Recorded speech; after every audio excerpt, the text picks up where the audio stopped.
Hello मेरे प्यारे home science के बच्चों। अभी तक हमने पढ़ा था बजट क्या होता है, बजट के प्रकार कितने होते हैं और कौन कौन से ऐसे मद हैं या जिनमें हम खर्च करते हैं। अब ये है कि एक जर्मन अर्थशास्त्री एंजिल का उपभोग नियम आज हम पढ़ेंगे। 1857 में जर्मन अर्थशास्त्री अर्नेस्ट एंजिल इन्होंने एक सिद्धांत दिया था।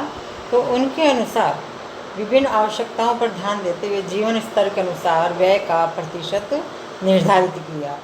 और ये एंजिल का सिद्धांत कहते हैं, इसको कहते हैं एंजिल का सिद्धांत। तो एंजिल के सिद्धांत व्यय के सिद्धांत के अनुसार आय में वृद्धि के साथ साथ निम्न परिवर्तन आ रहे हैं। अर्थात जैसे जैसे हमारी इनकम बढ़ेगी तो कुछ हमारे खर्चों में चेंजेस आएंगे। वो इस प्रकार से हैं, जैसे भोजन पर व्यय किया जाने वाला प्रतिशत व्यय घटता जाता है। निम्न आय वर्गीय यदि भोजन पर 60% व्यय करता है तो उच्च आय वर्गीय 50% ही करेगा। मतलब जैसे जैसे आय बढ़ती है भोजन पर खर्च प्रतिशत कम होता जाता है। दूसरा है कि मकान, वस्त्र, बिजली आदि पर व्यय का प्रतिशत उतना ही रहता है, उसमें परिवर्तन नहीं होता है। विलासिता संबंधी आवश्यकताएं, शिक्षा, स्वास्थ्य, मनोरंजन, सांस्कृतिक आवश्यकताएं, इन सब पर व्यय बढ़ता जाता है। अर्थात जैसे जैसे हमारी आय बढ़ेगी हम बच्चों को अच्छी से अच्छी शिक्षा दिलाना चाहेंगे, अच्छे इंस्टीट्यूट में डालना चाहेंगे, स्वास्थ्य पर अधिक खर्च करेंगे, मनोरंजन पर अधिक खर्च करते हैं। इसी तरह से सांस्कृतिक आवश्यकताओं पर भी अधिक खर्च करते हैं।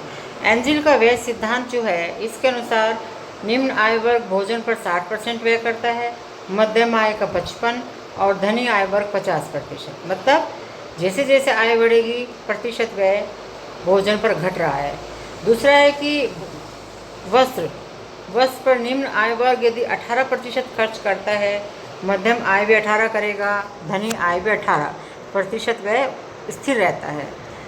आवास पर, रहन सहन पर प्रतिशत व्यय भी स्थिर रहेगा। जैसे जैसे इनकम बढ़ती है ईंधन, प्रकाश इन पर स्थिर रहता है।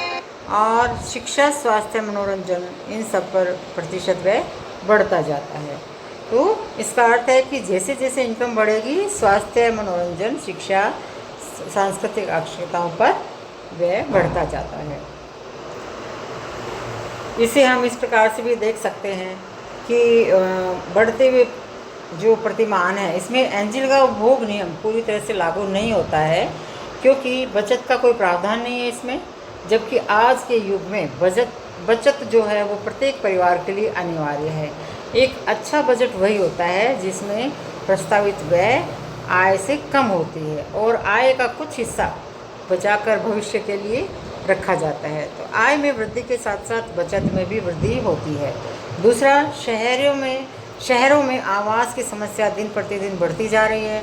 बड़े बड़े महानगरों में व्यक्ति को अपनी आय का 30 से 40% भाग आवास पर व्यय करना पड़ता है।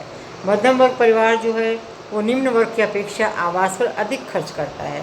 तीसरा है कि प्रकाश, ईंधन, बिजली इन सब पे आय बढ़ने के साथ साथ इन पर खर्चा बढ़ता है, क्योंकि आधुनिक समय में समय शक्ति बचाने वाले उपकरण इनको हम प्रयोग में लेते हैं, ये बिजली से चलते हैं।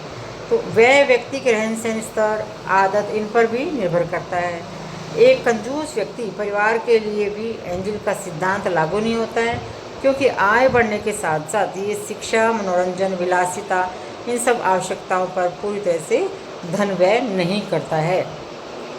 तो ये व्यक्ति पर भी निर्भर करता है कि वो कितना खर्च करता है, कैसे करता है। तो ये है एंजिल का बजट संबंधी उपभोग का नियम। अर्थात जैसे जैसे आय बढ़ती है तो उसके खर्चों में किस प्रकार से परिवर्तन आता है, ये एंजिल ने बताया है। अब ये कि घर में गृहिणी को घरेलू हिसाब किताब रखना पड़ता है, प्रतिदिन का खर्चा रखना पड़ता है। तो इसके लिए प्रतिदिन का हिसाब किताब रखने के लिए और विभिन्न मदों पर कितना खर्च हुआ ये रखने के लिए उसे रोकड़ बही लिखना चाहिए। रोकड़ बही एक बही के रूप में बाजार में मिलती है, जिसमें एक पृष्ठ में 2 भाग होते हैं। बाईं ओर भाग में नाम पक्ष, दाईं ओर भाग में जमा पक्ष। मतलब क्रेडिट पक्ष जो है वो दाईं तरफ और डेबिट है वो बाईं तरफ। समस्त व्यय को तिथि और दिनांक सहित लिखते हैं। इस प्रकार पूरे महीने के खर्चे का विवरण रहता है। यदि अंत में आय व्यय से अधिक रहता है तो उसे रोकड़ बही बैलेंस का कैश बैलेंस कहते हैं। इसे अगले महीने का हिसाब लिखते समय और आय पक्ष में लिख लिया जाता है। और घरेलू हिसाब किताब दो प्रकार से रखा जाता है, एक तो अल्पकालीन हिसाब किताब, दूसरा दीर्घकालीन हिसाब किताब।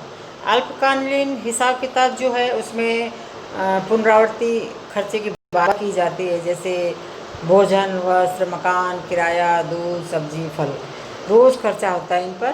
तो बाजार खर्च का हिसाब, दूध का हिसाब, फल सब्जी का हिसाब, धोबी का हिसाब और ईंधन का हिसाब, ये अल्पकालीन हिसाब में आते हैं।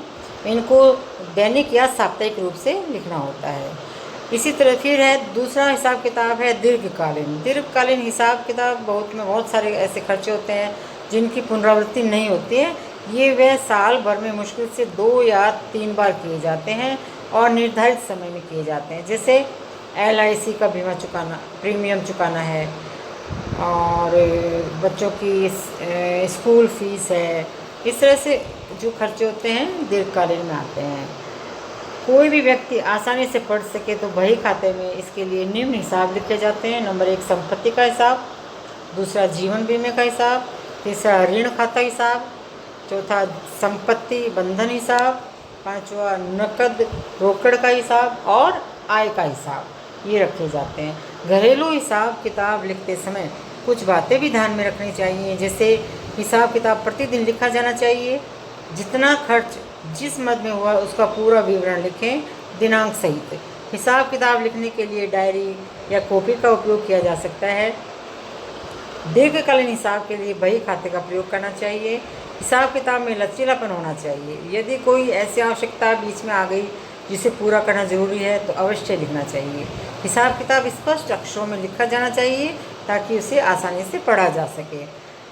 घरेलू हिसाब किताब से संबंधित डायरी, कॉपी को संभाल कर रखना चाहिए।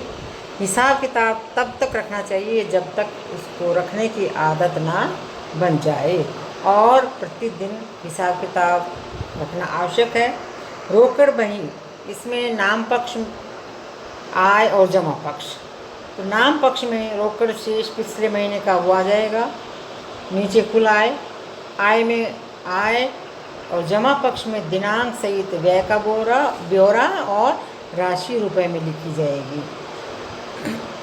प्रमुख मद जो हैं जिनका हिसाब लिखा जाता है, बाजार खर्चा, दूध का, धोबी का, स्कूल फीस, संपत्ति, वस्त्र, बीमा, अन्य बचत साधन का हिसाब, बिजली, पानी, फ़ोन के बिल का हिसाब और ईंधन का हिसाब। ये सारे हिसाब किताब इसमें कैश बुक में लिखे जाने चाहिए।